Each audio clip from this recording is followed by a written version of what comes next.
Sa kulungan ay ang ika-2658 bilanggo na si Kim Jong-soo.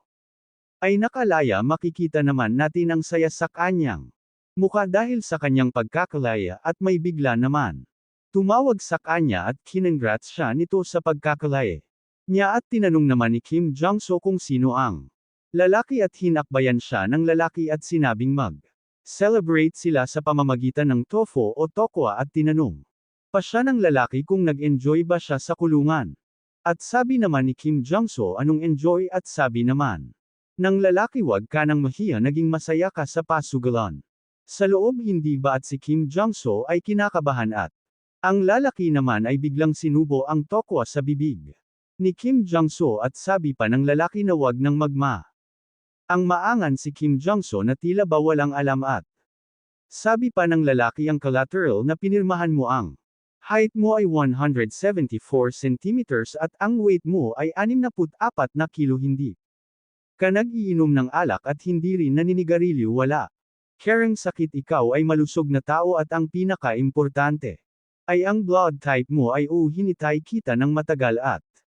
makikita natin ang isang ban na tulad ng sa ambulansya. At si Kim Jong-soo naman ay kinakabahan at sabi pa nito, sandali lang, at pinasok na siya ng lalaki sa ban at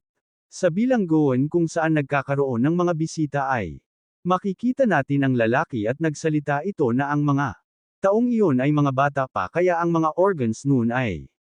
fresh pa kaya salamat doon ang kanilang negosyo ay lumaki. At sabi pa ng lalaki na nakapalit na rin siya ng ngipin. Habang pinapakita nito ang kanyang gintong ngipin at yun daw ay salamat sa iyo at sabi naman ng kausap ng lalaki ay wag niya na yung alalahanin pa at makikita natin na ito ang may tattoo ng The Heaven's Dragon at ang pangalan nito ay Park Dun-hwa, ang kaso ay organs trafficking agent at taon ng pagkakakulong ay 2 na taon at 6 na buwan ang kanyang ginagawa sa loob ng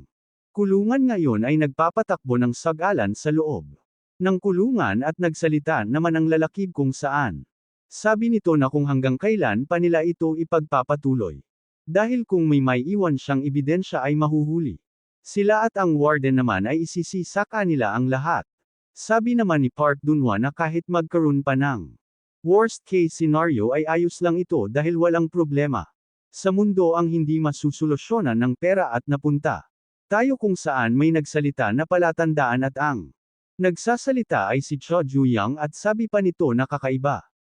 ang laki nito kesa sa iba kaya bakit hanggang ngayon ay wala pa ring nakakahalata nito at si Gunamin naman ay nagyayabang kay Magayem at sabi nito kahit na si Sherlock ay mahuhulog ang short nito dahil sa mga matatalas kong mata, kahit ako nga ay nabigla rin at si Magayem naman ay walang masabi sa kay-abangan ni Gunamin at sabi ni Cho Ju-young na ngayon meron na siyang sandata na pangputol sa kanyang ulo at sabi pa nito na ngayong gabi ay pupunta sila sa gambling den. At napunta na nga tayo sa gambling den at makikita natin si Cho Ju-young na nakatayo at sabi nito sa kanyang isip ang kanyang gagawin ay simple lang dahil kailangan niya lang maglaro muna at binati naman siya ni Ji Yuno sa kanyang pagbabalik sa gambling den at tinanong naman ni Cho Ju-young kung ito daw nga ba ang trump card table at sabi naman ni Ji Yuno na oo at maupo na daw si Cho Ju-young habang yumuopo si Cho Ju-young sa kanyang isip nasa harap ng madaming tao at ipapakita ko sa kanila ang mga pandaraya na ginagawa ng gambling. At hindi niya na natapos ang kanyang sinasabi sa kanyang isip dahil may biglang nagsalita na nandito na daw si Cho Ju-young na bigla naman si Cho Ju-young nang makita niya ito at si Park Dun-hwa pala ang nagsasalita at sabi pa nito na hinihintay niya talaga siya at sabi pa nito na maglaro silang dalawa at nabigla naman si Cho Ju-young at sa kanyang isip ay tinanong niya kung ano ang nangyayari at sabi pa ni Park Dun-hwa na curious lang siya at sa isip naman ni Cho Ju-young ano siya agad ang haharap sa akin at tinanong siya ni Park Dun-hwa kung ang habol daw ba niya ay ang Heavenly Dragon at sa isip naman ni Cho Ju-young kung ano daw ba ang binabalak nito at sinabi niya na hindi niya sasabihin ang mga personal na impormasyon niya at sabi naman ni Park Dun-hwa ganito na lang ang gagawin nila kung mananalo. Siya ay sasabihin ni Cho Ju-young ang gusto niyang Malaman at napangiti naman si Cho Juyang at sa kanyang isip ay mas maganda ito at ngayon ay hindi ko na kailangang hanapin ka pa at sinabi ni Cho Juyang na sige ba kung gusto mo at nagtataka naman ang mga bilanggo sa pasugalan. Dahil maglalaro daw ang operator at makikita rin nating nakapalibot ang mga bilanggo para panoodin ang laro nila Cho Juyang at sinabi ni Park Dunhwa na pumili. Nalaro si Cho Juyang, sabi naman ni Cho Juyang na dahil nalaro niya na ang dice kaya gusto niya namang subukan ang baraha dahil hindi niya pa ito nasusubukan. At sabi ni Ji Yuno na dahil baguhan pa lang si Cho Juyang ay ang lalaroin nila ay madali lamang at sabi ni Park Dunhwa na ang lalaroin nila ay ang pagpares ng baraha at sabi naman ni Ji Yuno na madali lang. Ito dahil kailangan mo lang ibaliktad ang baraha at ipares ito sa kaparehong numero at kung mapapares mo ang mga numero ng tama ay ikaw pa rin ang babaliktad ng mga baraha kung mali naman ang pares na baraha ang nabaliktad mo ay ang kalaban mo naman ang susubok at ang para madali kang manalo ay tandaan mo lang ang posisyon ng mga baraha mo nang nakita at sa isip naman ni Cho Juyang kung sino man ang may alam sa mga palatandaan sa baraha ay hindi ito matatalo at kung hindi ko alam ang tungkol sa palatandaan sa baraha ay matatalo agad. Ako nang walang kahirap-hirap at habang inayos na ni Ji Yuno ang mga baraha ang mga bilanggo naman ay nakatingin lang at sabi pa nila na gambling din operator Park Dunhwa versus Cho Juyang at nag-usap-usap naman ang mga bilanggo sino si Cho Juyang at sabi naman ng isa na siya ang tao na ang bumugbog sa mga ibang leader ng Zelda at tinanong naman ni Gu namin si Magaem kung nakikita niya daw ba ang nakikita niya na bigla naman si Cho Juyang sa kanyang isip dahil ang mga palatandaan sa mga baraha ay wala na at sabi naman ni Gu namin ano ang mga bilog sa baraha ay napakaliit na hindi niya ito makita at sa isip naman ni Magaem. Ano walang palatandaan sa mga baraha nakakapagtaka naman at makikita naman natin si Cho Juyang na kinakabahan. Nang makita ito ni Park Dunhwa ay napangiti ito at sabi panito na napakaganda ng mga marka sa mga baraha. Na tila ba inaasar nito si Cho Juyang at sabi pa ni Park Dunhwa na ang mga ginagamit nilang mga baraha sa gambling din ay magaganda ang mga kalidad at dagdag panito na marami pa silang laro ngunit ang napiling laro ni Cho Juyang ay ang pinakamahirap kinabahan naman si Cho Juyang at sa kanyang isip na sa una palang ay alam na ni Park Dunhwa na kinuha nila ang mga baraha. Kinabahan naman si Cho Juyang at sabi ni Ji Yuno na kung handa na daw ba si Cho Juyang at kung ganun daw ay sisimulan na nilang magtaya at sabi naman ni Park Dunhwa habang kinukuha ang kanyang pera na kung magsimula sila sa ganitong halaga at makikita natin ang napakadaming pera na tinaya ni Park Dunhwa. At sabi naman ng mga bilanggo na hindi magiging boring ang laro at sabi ni Cho Juyang na ngunit wala siyang pera. Nakangiti naman si Ji Yuno at sabi nito na ayos lang iyon kung wala siyang pera o kulang basta may collateral siya. Nagtataka naman si Gu namin sa sinasabing collateral ni Ji Yuno at sabi pa ni Ji Yuno na kailangan niya lang na pirmahan ito at lagyan ng check ang mga organs para sa kailangan niyang halaga at nabigla naman si Cho Juyang at nag-usap-usap ang mga bilanggo na narinig niya lang ito sa mga usap-usapan tungkol sa pagkakaroon ng collateral at mukhang totoo nang ito at sabi pa ng isa na talagang ang nangyayari ito sa detention center at si Park Dunhwa ay seryoso lang na tinitignan si Cho Juyang at sabi nito kung natatakot daw ba si Cho Juyang at sa isip naman ni Magaem na may panlalakong nangyayari sa larong ito at walang asang manalo si Cho Juyang sa larong ito at si Gu namin ay kinakabahan naman at sa isip nito ay nagpapasalamat. Ito dahil nalaman nila agad ang tungkol dito at pwede nang sumuko si Cho Juyang at hindi na maglaro at habang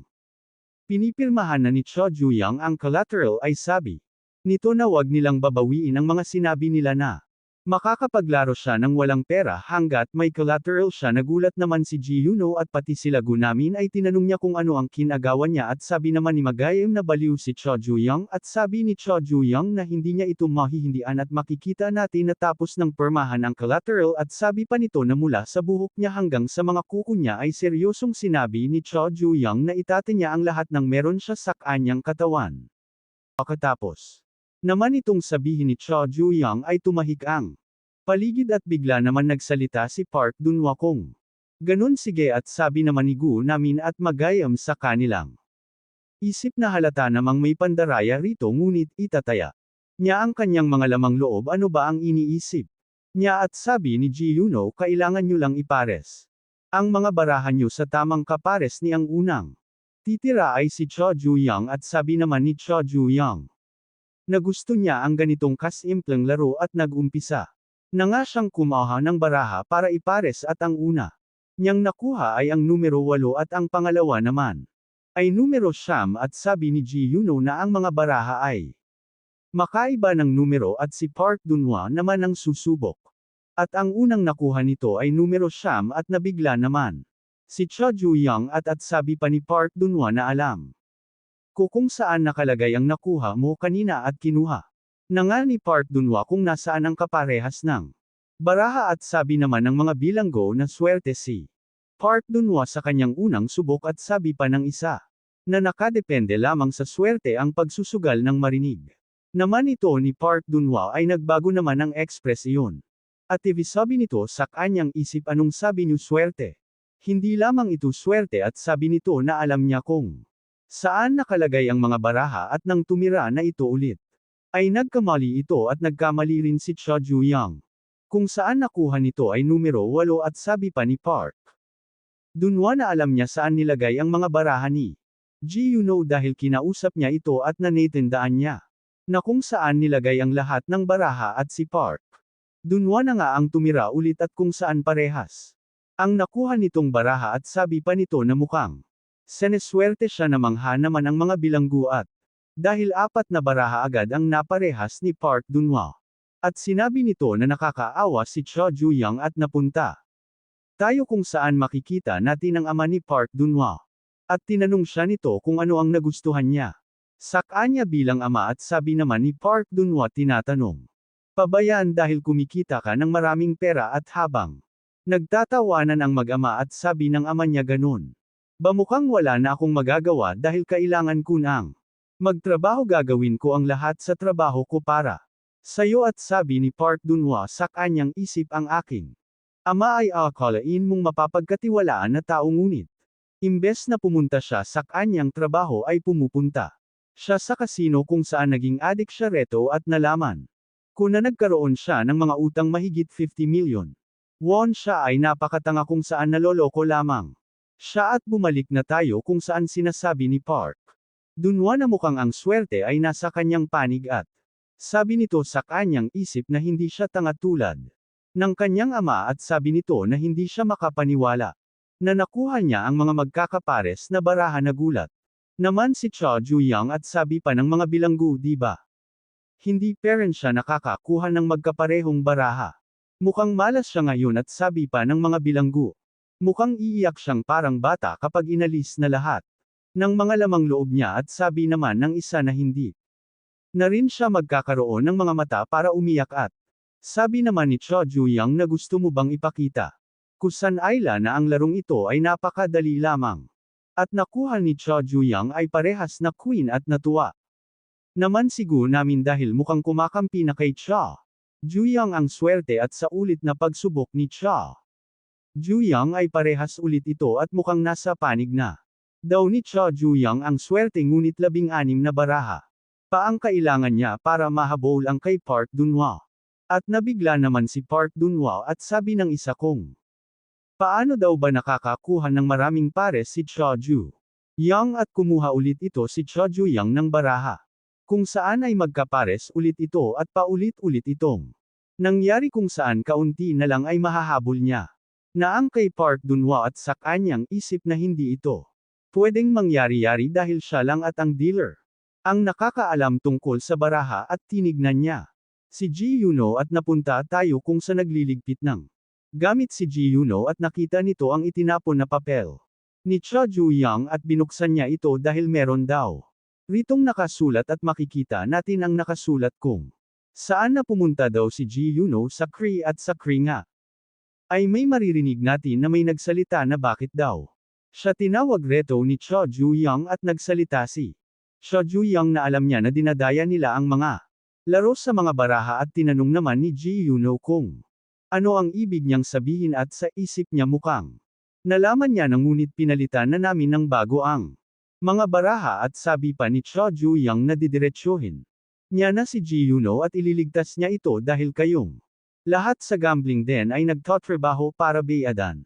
ang utang kay Park Dunwa sa pagpapautang ng pera sa mga tao para sa collateral na ang kapalit ay ang kanilang lamang loob. Babayaran ko ang lahat ng utang mo basta tulungan mo lang ako ng isang beses at sabi naman ni Ji Yuno kung tutulungan niya siya ay papatayin siya ni Park Dunwa at sabi naman ni Cha Ju-yang na